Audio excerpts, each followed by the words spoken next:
Voilà la preuve que sous un mulch, il y a de nombreux insectes. Ça ne fait pas que garder l'humidité, mais ça garde aussi toute la macroflore. Ici, vous voyez de très nombreux cloportes. Les cloportes sont détritivores, hein. C'est pas eux qui viennent vous manger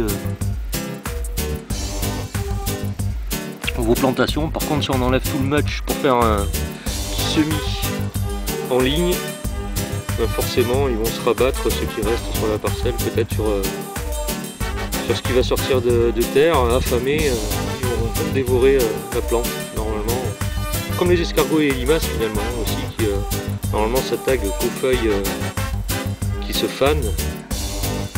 Si on fait tout trop propre et si on enlève ces premières feuilles qui se fanent, ils n'ont plus de nourriture et les pauvres escargots et limaces vont s'attaquer à la salade elle-même.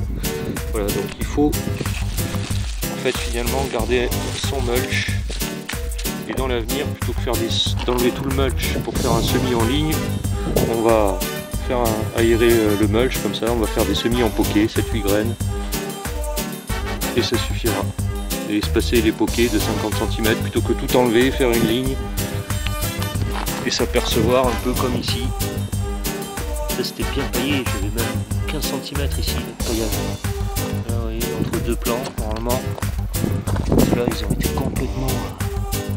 Il y a la fonte des semis aussi, mais ça a été bouffé, hein, ça se voit quoi. On le voit d'ailleurs dans les feuilles qui ont été attaquées. Si on laisse tout le mulch, les insectes ont largement de quoi manger.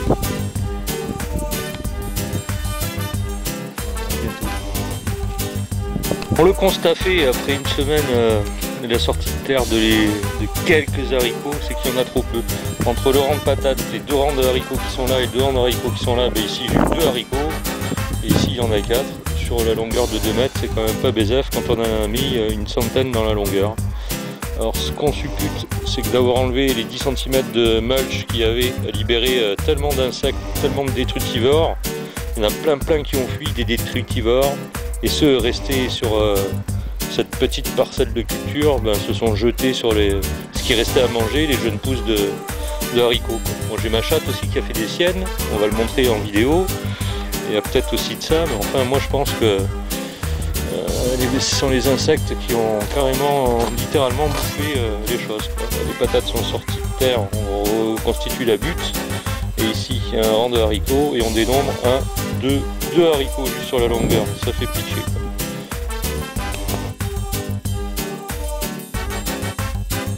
Jardin des épreuves, c'est parce qu'on vient de découvrir, non pas le chat qui est en train de me gratter dans les patates. Super, bravo.